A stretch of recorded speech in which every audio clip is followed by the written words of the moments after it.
মিরসরাই উপজেলা পরিষদের সাবেক চেয়ারম্যান আলহাজ মোহাম্মদ গিয়াসউদ্দিনের ব্যক্তিগত উদ্যোগে 11,000 ঈদ উপহার বিতরণ করা হয়।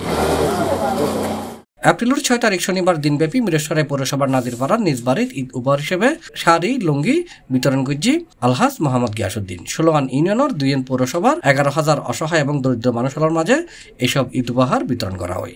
আমরা গিয়াস ভাই আমাদেরকে প্রতি বছর ঈদে লুঙ্গি এবং শাড়ি দে, আমরা যে বা কিনি একটা ঈদ বছর একটা ঈদ আসে আমরা ঈদ করব, আমাদের কাছে আমার মা বোনেদের কাছে তৌফিক থাকে না। এখন গিয়াস ভাই শাড়ি পাই লুঙ্গি পাই, বহুজনে আল্লাহর কাছে আবেদন করেন দোয়া করে কি গিয়াস ভাইকে যেন আরো হয়াত দান করে। তার টানে আমরা খাই হিন্দি ব্যবহার করি।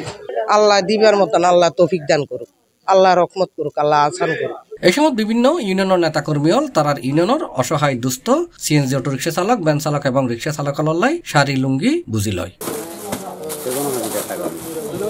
উপহার বিতরণ সময় অন্যান্যর মাঝে আরো উপস্থিত আছেন মিরসরাই পৌরসভার সাবেক কমিশনার রহিমুল্লাহ, মায়ানী ইউনিয়ন আওয়ামী লীগের নেতা নুরুদ্দিন ভূঁইয়া, মিরসরাই উপজেলা আওয়ামী যুবলীগের সহসভাপতি শেখ আব্দুল্লাহ আল তুহিন সহ আরো বোধ কি হয়। সংযমের মাস, আমরা যাতে একে অপরের সাথে ভ্রাতৃত্ব বজায় রেখে আমরা চলি এটাই কামনা করি। আর আমি প্রতি বছরে নেয় আজকে বিগত প্রায় 30 বছর আমি চেষ্টা করে আসছি রোজায় 26 রোজা, 27 রোজা, 28 রোজা এর মধ্যে আমি চেষ্টা করি বিশেষ করে আমার মিরসরাইয়ের ছোট কমলদা থেকে করারহাট পর্যন্ত সিএনজি বন্ধুদেরকে 100% আমি করতে পারি না, তবে যে সিস্টেম আমি করে আসছি আমি সমস্ত আমার সিএনজি ড্রাইভারদেরকে চেষ্টা করি তাদেরকে রিচ করার জন্য।